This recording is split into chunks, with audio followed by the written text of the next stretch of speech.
Chinese video card Moore Threads MTT S80 can run Crysis. Last year, Moore Threads announced its MTT S80 graphics card, the first desktop gaming card to support the PCI Gen 5 interface.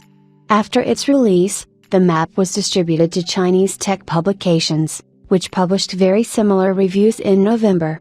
Unfortunately, these reviews were not informative. The MTT S80 graphics card isn't a high-end model, and it won't beat the latest Force, Radeon, or Intel graphics cards. On the other hand, this is the first time that a Chinese GPU can actually offer decent gameplay in many games. The MTT S80 has 4096 cores based on the Musa architecture.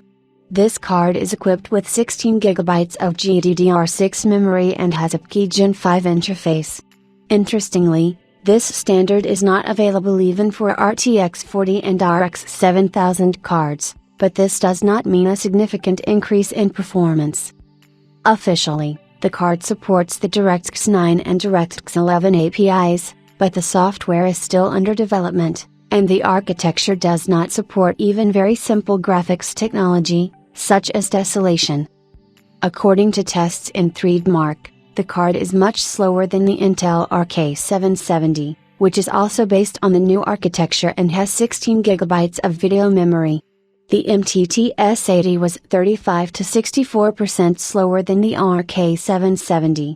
It's worth bearing in mind that Threadmark 03 and Threadmark 06 are now outdated benchmarks that are unlikely to have any practical value for comparing video cards in modern games.